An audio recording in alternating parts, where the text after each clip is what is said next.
Michelle. I'm the Intrepid Guide, your guide to languages and travel. You're in for a very special treat because I'm going to be showing you around the incredibly beautiful Mornington Peninsula right here in Australia.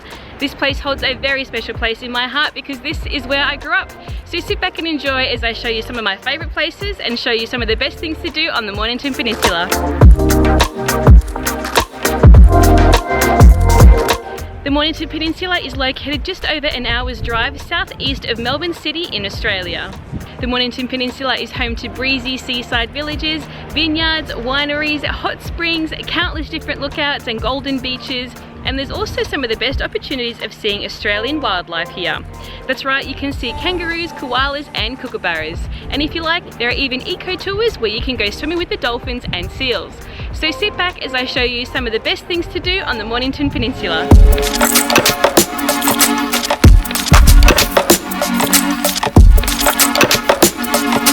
Located on the southernmost tip of the Mornington Peninsula is Cape Schanck, which was named after Captain John Schanck in 1800. The most iconic symbol of Cape Schanck is the Cape Schanck Lighthouse, which was built in 1859, and it was the second lighthouse built in Victoria. The lighthouse was built to help seafarers navigate the treacherous waters of Bass Strait and to navigate them through this prominent headland on their final leg to mainland Australia. Cape Schanck is home to the cleanest air in the world thanks to its proximity to Antarctica, which blows in fresh, uncontaminated air.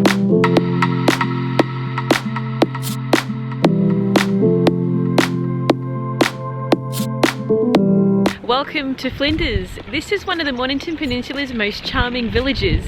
This cute little seaside village was established in 1854 and it was named by George Bass after his friend and sea captain who was a British naval officer, Captain Matthew Flinders. Captain Matthew Flinders was a British naval officer and cartographer, and he made 3 journeys out to the Southern Ocean between 1791 and 1810, and it was during his 3rd voyage that he was accompanied by an Aboriginal man called Bungaree, and they circumnavigated Australia. At the time it was called New Holland, but after that journey they established that Australia actually was a continent and they renamed it to Terra Australis, or Australia. It was during his 2nd voyage with George Bass that they confirmed that Tasmania, which was then called Van Diemen's Land, was actually an island. Flinders also holds an important place in Australia's history because it was here that the telegraph cable was laid underground all the way down to Tasmania. That way they could communicate with mainland Australia and then the rest of the world.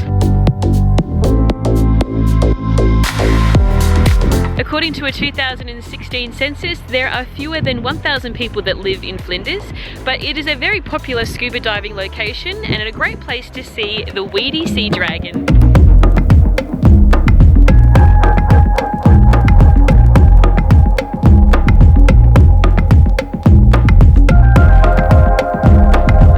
This very cool and windy spot is called Flinders Blowhole and Elephant Rock. Can you see why? Yep, that's right, behind me is an elephant that looks like it's emerging out of the water.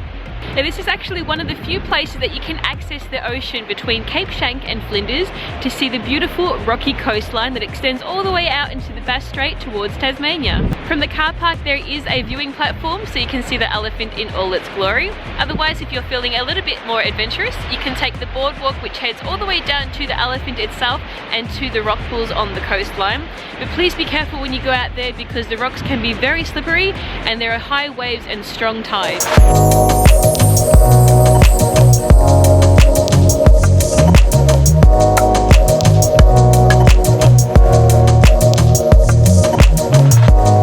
I'm currently here at the Moonlit Sanctuary, which is a 25-acre biopark which aims to show the fauna that was found in this area before the early settlers came along. Now it's good to know that your money is going to a good cause because they have lots of successful programs that they run here, including the orange-bellied parrot breeding program, because there are fewer than 50 of these birds in the wild, and with your money it helps to protect these birds from extinction. They have successfully been able to release some of these birds back into the wild after they joined the National Recovery Team in 2012. The Moonlit Sanctuary has a strong emphasis on conservation. There are many guides that wander around in different displays and talks that you can join to learn more about the animals, and you can also pay a little bit extra to get up close and personal with some of the animals as well, including the koalas, the dingoes and the kookaburras. Say hello to Wafer. Wafer is about 5 years old and she is a laughing kookaburra, which is the largest kingfisher in the world. Every morning and also throughout the day, she will use her vocalizations to let the other birds in the area know that it's her territory.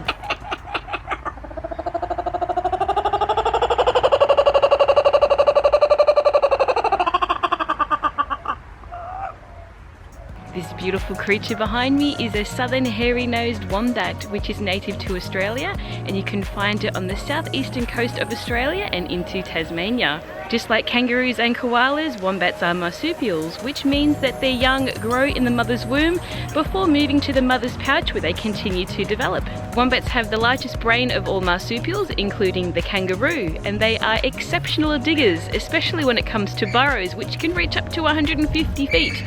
They also create exit routes in case their main entrance is trapped. The term wombat was first recorded in 1798 by early settlers, and it comes from the nearly extinct Aboriginal language of Darug, which is located around the area of Sydney. Can you see the sleeping koala behind me? There it is. Located at the top of a eucalyptus tree is where you'll find many koalas. They live solely off eucalyptus leaves, and you will find them sleeping for about 18 hours of each day. And the reason for that is because the eucalyptus leaf contains little to no nutrients whatsoever. So what little energy that they do have, they try to conserve it by sleeping. The term koala actually comes from the Aboriginal language of Darug, which actually translates to no water, because koalas don't drink water. The only water they do drink comes from the eucalyptus leaves that they eat, which is why they are so important. Behind me is the beautiful emu, which is native to Australia. Now this is a flightless bird that can grow up to 2 meters tall, which makes it the largest in Australia. Another interesting tidbit is that the emu, along with the kangaroo, can't walk backwards, which is why both of these animals have been chosen to appear on the Australian coat of arms. And you can see that coat of arms everywhere, especially on the back of the 50-cent Australian coin. Now the reason why they have chose these animals for the coat of arms is because we as a country, we look to the future and we don't look backwards. There's an open enclosure that you can wander through where you'll find kangaroos and wallabies, and if you so wish you can also buy some pellets so you can feed them.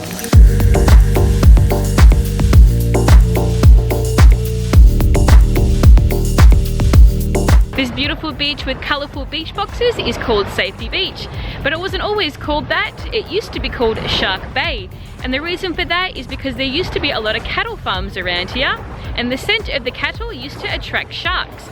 But those cattle farms are long gone and are now replaced with houses, so you're absolutely welcome to come here and you can swim safely in the water.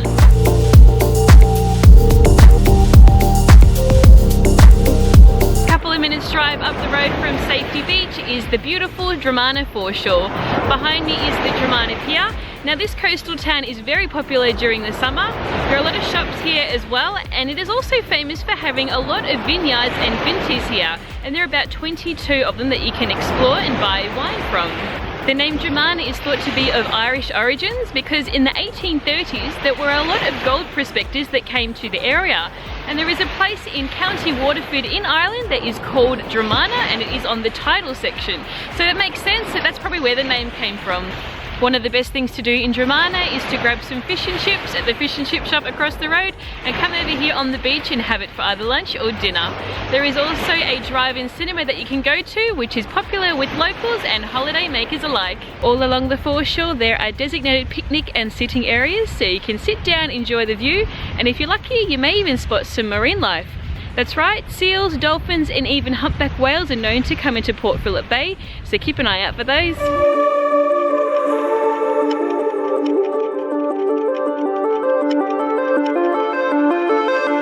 How about this incredible view? Located atop Arthur's Seat, this is the highest viewpoint on the Mornington Peninsula at 305 metres or just over 1,000 feet. To see these spectacular views, all you have to do is drive up Arthur's Seat Road, and along the way there are various viewpoints that you can stop at to see the beautiful coastline, and if you're very lucky on a clear day you can see as far as Melbourne City. The viewpoint I'm standing at now is called Murray's Lookout because it was named after the acting Lieutenant John Murray, who actually gave Arthur's Seat its name.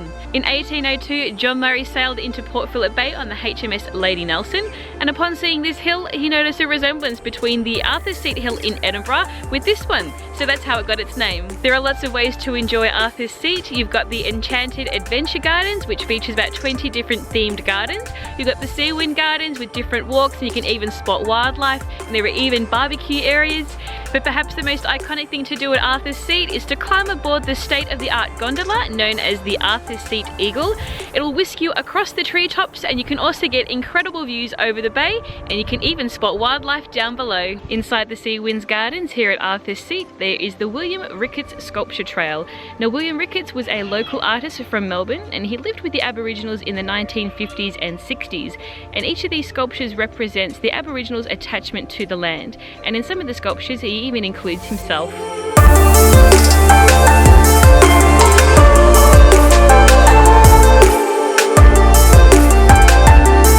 If you love your strawberries as much as I do, then you have to visit the Sunny Ridge Strawberry Farm. Located in Main Ridge and set amongst the beautiful bushland and scenic rolling hills of the area, Sunny Ridge Strawberry Farm has been the most loved and iconic attraction on the Mornington Peninsula for generations. The farm is open all year round, and when the strawberries are ready to harvest, visitors are welcome to come and pick their own to take home. There is also a lovely cafe here with a long menu of delicious desserts that you can choose from. And while the farm is famous for its strawberries, it also grows blueberries, blackberries and raspberries.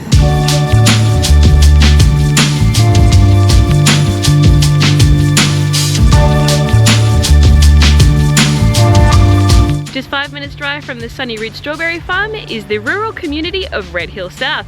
Now, this area is one of my favourite places to drive through thanks to its beautiful forested roads. But this area is also famous for its many vineyards and wineries. And one of my favourites is called Mont Alto because they have a salad door, restaurant and beautiful grounds where there's also a sculpture park. That's right, there are about 30 different sculptures that are dotted around the property, inviting you to come and explore them.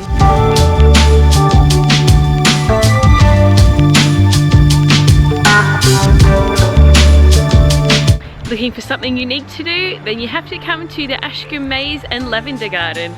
Now, when I was little, I used to come here all the time, and I didn't even realise at the time that this is the world's oldest and first hedge maze.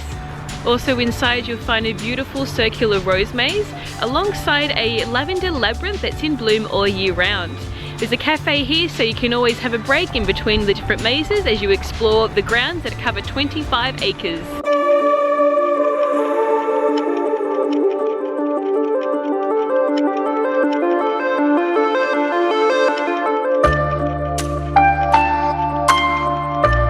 Just a couple of minutes drive south of Mornington is my hometown, Mount Martha. Welcome to my beach. Mount Martha's highest peak is 160 metres high or 520 feet, and it was actually named after the wife of the early colonist William Lonsdale. His wife's name was of course Martha. Running adjacent to the beautiful Mount Martha foreshore is the Mount Martha shops, where you'll find a few select cafes, restaurants and a supermarket. And from the foreshore there is also the Balcombe Creek Boardwalk, which extends 5 kilometres through the bushland up until the Briars Historic Park. And it's there that you'll find the famous historical homestead from the 1840s.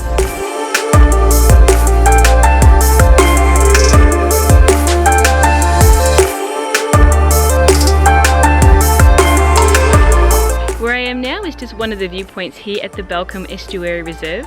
And if you want to find out more about the area, there's a free audio trail that you can listen to. All you have to do is take out your phone, scan the QR code, and you'll be redirected to a website where all the audio guides are there, and you can listen to it as you walk along this really peaceful path.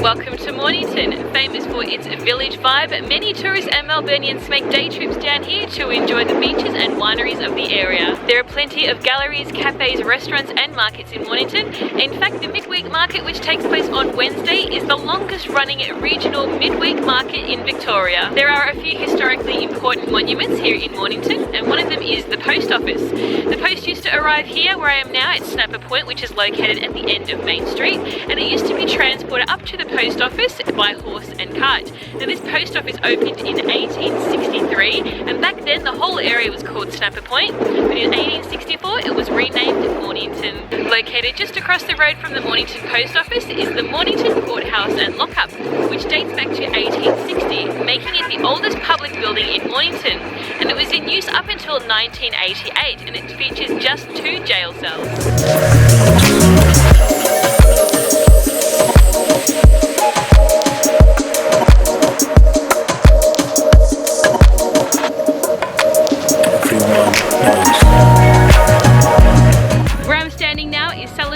In Sorrento. Now it was here that Lieutenant John Murray for the very first time raised the Union Jack flag and claimed Australia as a British colony.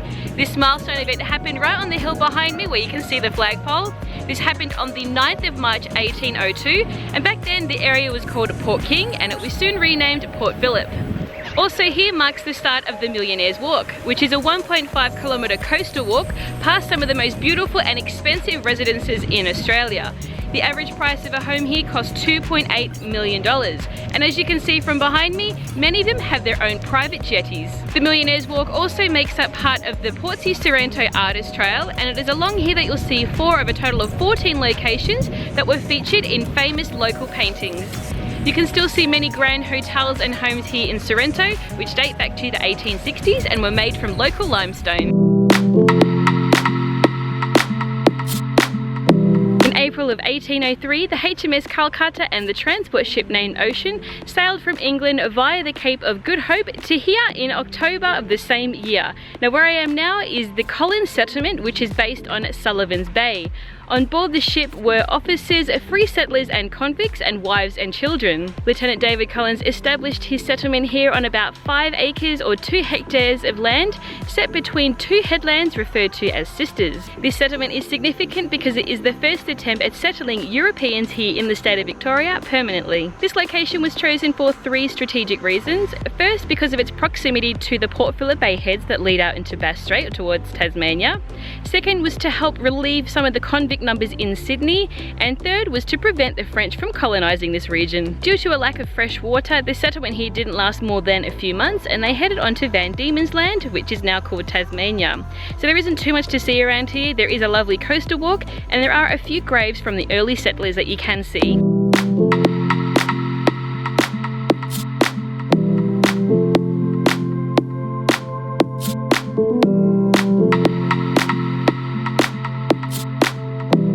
The south and western coast of the Mornington Peninsula are these different viewpoints that you can come and see the beautiful coastline. To my right is Diamond Bay, and in front of me is the Bay of Islands. There are a whole bunch of different places that you can visit as well. There's a place called the Dragon's Head, there's London Bridge, there's the Lizard Head. There are so many different spots, and they're no more than a 5-minute walk from the car park. This is Gunnamatta Ocean Beach, the most popular surf beach on the Mornington Peninsula. So if you're a surfer, then you have to come out here for the consistent high swells. It's dangerous for swimmers, so please don't go into the waters unless you are going to surf and you are an experienced surfer.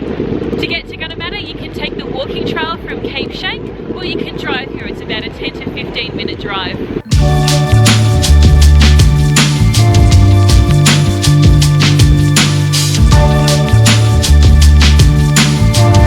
Located an hour-and-a-half drive from Melbourne City is the Point Nepean National Park.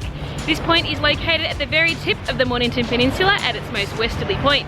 This area has played a huge role in shaping the early settlement, defence and quarantine of the state of Victoria, and it also has incredible views over Port Phillip Bay. When you arrive here, you can pick up a park map from the Information Centre and wander around this area, which contains the oldest surviving buildings erected in Australia for quarantine purposes. Another reason why Point Nepean is historically important, and something that many Australians don't even know, is the fact it was here on the 5th of August 1914 that the first shots were fired by the British Empire, marking the start of World War I. Point Nepean National Park is a protected natural environment, home to hundreds of hectares of natural trees, grasses and wildlife. And if you're lucky, you may even spot the long-nosed bandicoot or the black wallaby. To get around the park, you can park your car and catch the shuttle bus. Alternatively, you can hire a bike. On December 17th, 1967, the Australian Prime Minister Harold Holt disappeared off the coast here at Cheviot Beach. His body was never found even after the largest search was conducted in Australia up until that date. All that remains of Harold Holt is this memorial dedicated to him at Cheviot Beach. This area is not only incredibly beautiful, it also has a long history. Dating back to tens of thousands of years, this area was inhabited by Indigenous Australians known as the Boonwurrung people. And it is thought that before there was European settlement here, there were up to 500 people that lived on the Mornington Peninsula. Well, that's it from me. I hope you've enjoyed this video about the best things to do on the Mornington Peninsula. If you have, leave a nice thick thumbs up, subscribe to my channel and turn on those notifications so you get an alert when I post more videos like this. And if you have any questions about the Mornington Peninsula, leave them down in the comments below and I'll get back to you. In the meantime, see you later, mate.